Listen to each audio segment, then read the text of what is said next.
दोस्तों, आज हमारे समय में विज्ञान ने काफी हद तक तरक्की कर ली है। जिन बातों की लोग पहले कल्पना करते थे, इंसान आज उसी विज्ञान के जरिए से चांद पर भी पहुंच गया है। लेकिन दोस्तों, क्या आप जानते हैं कि जिन बातों की विज्ञान आज खोज कर रहा है, बाइबल में उन बातों के बारे में बहुत पहले ही बता दिया था, जिन्हें आज हम इस वीडियो में जानेंगे। तो दोस्तों, आज मैं आपको बताऊंगा बाइबल के 9 ऐसे साइंटिफिक फैक्ट के बारे में जिन्हें बाइबल में मौजूदा साइंस के हजारों साल पहले ही बता दिया था, जबकि विज्ञान ने इनकी बाद में खोज की। तो चलिए शुरू करते हैं बिना किसी देरी के। फैक्ट नंबर 1, पृथ्वी का बिना किसी सहारे के स्पेस में लटकना। पुराने समय में लोग ये मानते थे कि पृथ्वी किसी जानवर के सींग पर रखी हुई है या एक आदमी ने इसे अपने कंधे पर रखा हुआ है। ऐसा यूनानी लोगों का मानना था। लेकिन जैसे जैसे समय बढ़ता गया और साइंस डेवलप हुआ, तो पता चला कि पृथ्वी हवा में बिना किसी सहारे के लटकी हुई है, जबकि बाइबल में इसे हजारों साल पहले ही बता दिया गया था। हम अय्यूब की किताब 26 अध्याय उसका 27 पद में पढ़ते हैं, वो उत्तर दिशा को निराधार फैलाए रहता है और बिना टेक पृथ्वी को लटकाए रहता है।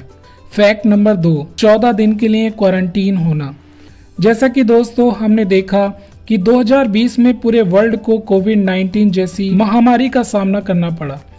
ऐसे में जिसे भी ये बीमारी हुई, उसे 14 दिन के लिए क्वारंटीन में रखा गया ताकि ये बीमारी दूसरे लोगों में न फैले। दोस्तों, आपको ये बात जानकर हैरानी होगी कि इसके बारे में बाइबल में 3000 साल पहले ही लिख दिया गया था। लेवावस्था की किताब में हम पढ़ते हैं कि जिन लोगों को स्किन डिसीज होती थी, उन्हें 14 दिन के लिए एक कमरे में बंद कर दिया जाता था। लेवावस्था की किताब 13 अध्याय उसका 4 और 5 वचन। और यदि वो फूल उसके चर्म में उजला हो तो, परंतु चर्म से गहरा ना देख पड़े और ना वहां के रोए उजले हो गए हों, तो याजक उनको 7 दिन तक बंद करके रखे और 7वें दिन याजक उसको देखे, और यदि वो व्याधि जैसी की तैसी बनी रहे और उसके चर्म में ना फैली हो, तो याजक उसको और भी 7 दिन तक बंद करके रखे। Fact number 3, water cycle. दोस्तों, हमारी धरती पर हजारों नदियां हैं और ये नदियों में से होकर पानी समुद्र में मिल जाता है। लेकिन दोस्तों, फिर भी समुद्र का पानी घटता या बढ़ता नहीं है, वो उतना ही रहता है। ऐसा क्यों है? इसकी सबसे बड़ी और मुख्य वजह जल चक्र है, यानी कि वाटर साइकिल। वाटर साइकिल 2 हिस्सों में काम करता है। सबसे पहले सूरज की रोशनी पानी को गर्म करती है, जिसकी वजह से पानी वेपर में तब्दील हो जाता है और फिर बादल का रूप ले लेता है। फिर बाद में यही बादल बारिश के रूप में उसी समुद्र में मिल जाता है। यही वजह है जिसके कारण समुद्र का पानी एक जैसा रहता है। अय्यूब की किताब में हम इस प्रकार पढ़ते हैं, क्योंकि वह तो जल की बूंदें ऊपर को खींच लेता है, वे कोहरे से मेघ को होकर टपकती हैं, वे ऊंचे ऊंचे बादल उंडेलते हैं और मनुष्यों के ऊपर बहुत आयत से बरसाते हैं। फिर क्या कोई बादलों का फैलाना और उसके मंडल में का गरजना समझ सकता है? देख, वो अपने उजियाले को चहु ओर फैलाता है और समुद्र की थाह को ढांपता है। फैक्ट नंबर 4, पृथ्वी का गोल होना। ये कहना आज जितना सरल और सही लगता है कि पृथ्वी गोल है, लेकिन आज से लगभग 500 साल पहले पृथ्वी को गोल कहना उतना आसान नहीं था, क्योंकि तब हम पृथ्वी को सपाट मानते थे, यानी कि ये मानते थे कि पृथ्वी चपटी है और कहते थे कि पृथ्वी का कहीं ना कहीं पर अंतिम सिरा जरूर होगा, जहां पर पहुंचने के बाद आप नीचे गिर जाएंगे। है ना अजीब सी बात? लेकिन 680 बीसी में एक महान दार्शनिक हुए जिनका नाम अरस्तु था।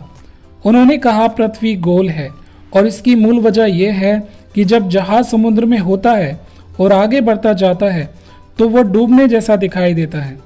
और दूसरी बात, जब हम चांद को धरती से देखते हैं तो उसका शेप फ्लैट दिखाई ना देकर कर्व सा दिखाई देता है। इसलिए उन्होंने ये तर्क दिया कि पृथ्वी गोल है, जबकि बाइबल में इसे बहुत पहले ही दर्ज कर दिया गया था।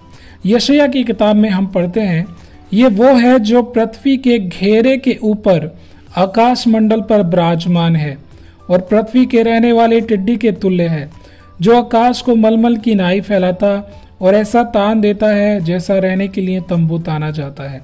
फैक्ट नंबर 5, चलते हुए पानी में हाथ धोना। सन 1845 की बात है। ऑस्ट्रेलिया के एक युवा डॉक्टर जिनका नाम इग्नास समलवीस था, वो हॉस्पिटल में जन्म देने वाली वुमन्स की मृत्यु का दर देखकर काफी डर गए थे। वो इसलिए क्योंकि बच्चों को जन्म देने के बाद 30% महिलाओं की मौत हो गई थी। लेकिन बाद में डॉक्टर समलवीस ने ये नोटिस किया कि सभी डॉक्टर मरीजों के शवों की जांच करने के बाद बिना हाथ धोए दूसरे वार्ड में जाते थे और गर्भवती महिलाओं की जांच करते थे, जिसकी वजह से मृत्यु का दर बहुत बढ़ गया था। लेकिन जब उन्होंने प्रत्येक वार्ड में जाने से पहले अपने हाथों को धोना शुरू किया तो ये हुआ कि मृत्यु का दर घटकर 2% रह गया, जबकि मौजूदा साइंस से हजारों साल पहले ही इस बात को परमेश्वर ने अपने लोगों को बता दिया था। लैवावस्था की किताब में हम पढ़ते हैं, फिर जिसके प्रमेह हो वो जब अपने रोग से चंगा हो जाए तब से शुद्ध ठहरने के 7 दिन तक और उनके बीतने पर अपने वस्त्रों को धोकर बहते हुए जल से स्नान करे, तब वो शुद्ध ठहरेगा। फैक्ट नंबर 6, जहाज की डायमेंशन। उत्पत्ति 6 अध्याय उसका 15 वचन में बाइबल कहती है कि नूह नबी परमेश्वर के कहे हुए वचन के अनुसार एक जहाज बनाता है जिसकी लंबाई 300 हाथ, चौड़ाई 50 हाथ और ऊंचाई 30 हाथ होती है।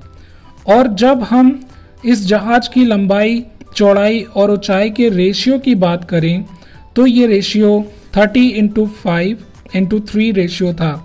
और दोस्तों मैं आपको बताना चाहता हूँ, सन 1844 में एक सैम बार के ब्रूनल नाम के एक व्यक्ति ने एक बड़ा शिप बनाया था।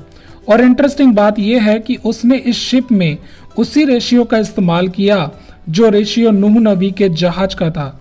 जहाज के लिए एक ये परफेक्ट रेशियो था जिससे वो शिप पानी में तैर सकता था और भारी से भारी सामान भी ले जाने में सक्षम था। फैक्ट नंबर 7, मनुष्य का मिट्टी से बनना।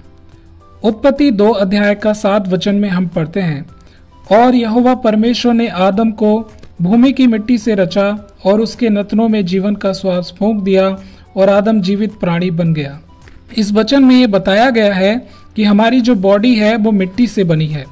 और इंटरेस्टिंग बात यह है कि विज्ञान ने भी इस बात की खोज की है कि इंसान 28 मूल तत्वों या एलिमेंट से मिलकर बना है और ये सारे तत्व जमीन की मिट्टी में पाए जाते हैं।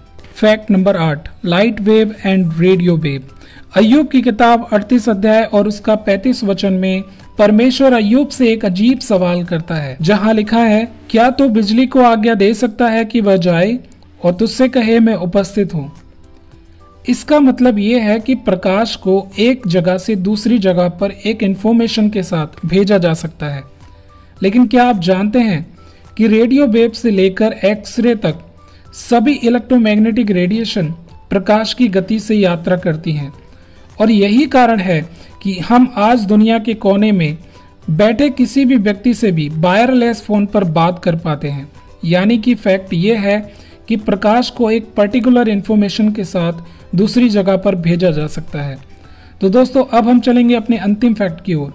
फैक्ट नंबर 9, हवा में वजन होता है। दोस्तों पहले ये माना जाता था कि हवा में कोई वजन नहीं होता है, लेकिन धीरे धीरे जैसे साइंस आगे बढ़ी तो लोगों ने इस बात को भी जाना कि हवा का अपना एक मास या द्रव्यमान होता है।